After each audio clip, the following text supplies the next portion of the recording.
Hey Cancerians, it's Maxine Taylor, and I have your May forecast right here. This wonderful forecast, all yours. I'm going to start with the big picture, and then I'm going to narrow it down and narrow it down and narrow it down until I'm ultimately giving you these more detailed planetary aspects. So let's start with the bigger picture. Back in January, we had 2 eclipses, and eclipses are strongest 3 to 4 months after they occur, which is right now. So I'm going to recap them briefly so you'll get the much larger picture of what's going on in May for you. Okay, the first eclipse on January 5th was 15 Capricorn in your 7th house of partnerships, relationships, the one-on-one relationship. And so you put your attention on other people, which is great because they were insisting that you do that. You wanted to get out there and interact with them. Then the second eclipse on January 21st was in 1 degree of Leo in your 2nd house of money and values. And isn't this wonderful? Because both of these eclipses are active right now and will stay active until July when the next 2 eclipses come along. Okay, let's talk about the lunations. We have a full moon on May 4th. It is in 14 degrees of Taurus in your 11th house of friends. Now, on the new moon, things start moving forward. Energy increases, and so your friendship circle should increase. This is a great time to be with friends, and of course, as you can see, there are some planets in that 11th house saying the same thing. The full moon on the 18th is in 27 Scorpio 39. Very, very powerful placement. On the full moon, everything comes to a head. Well, the 5th house deals with children. It deals with fun. It deals with romance. It deals with creativity. So your children may want more of your attention, and you will still want to have fun. So do it. Okay, now let's look at the details. The sun, which is the giver of life, starts out in your 11th house. So the center of your life is your friendship circle right now, and you love being with your friends. On the 21st, the sun enters the 12th house, and you want solitude and privacy. You want to get away from everybody. Do so.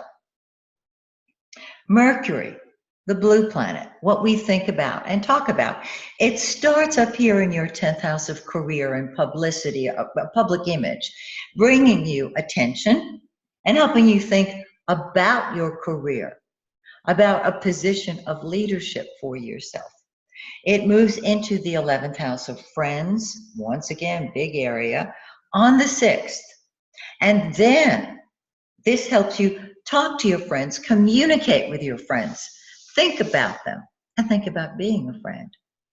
On the 21st, the same day that the sun enters your 12th house, Mercury enters your 12th house. And so your thinking becomes more subconscious.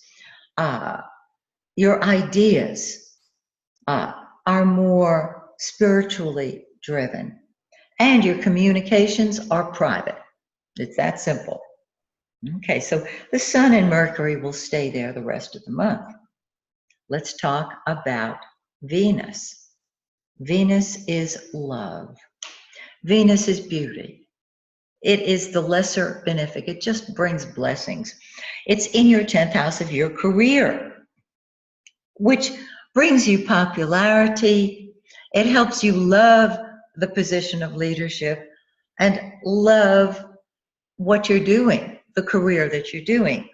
On the 15th, it joins Mercury and the sun in the 11th house of friends, and you love your friends. You adore your friends.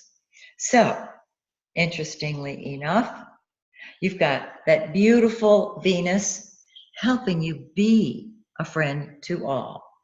Now, let me get my glasses here so I can read my own handwriting. Yes. The 15th is a very important date, and I'll tell you why. Look at Mars, the red planet. Mars is action. Mars is energy. Mars is passion. Mars is sex. Mars is war. Mars is what you fight with and fight for. And it's in your 12th house. And so there's hidden energy. There's hidden anger, perhaps. There's hidden impatience. And on the 15th, the same day that Venus enters your 11th house of friends, Mars enters your first house of me, me, me. The first house of the zodiac is the most personal. It represents you more than any other house. And there it is saying, I'm doing what I want, when I want, how I want, because I want, and there's no stopping me.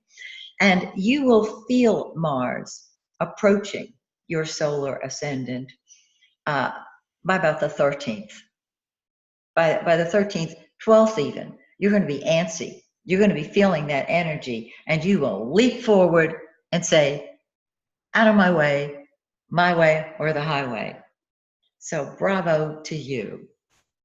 And that is your awesome month of May.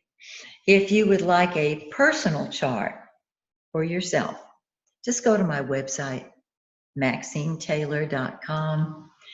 Select the reading you prefer, and I look forward to reading that chart to you. So, till next month, may the stars shine brightly on you and yours.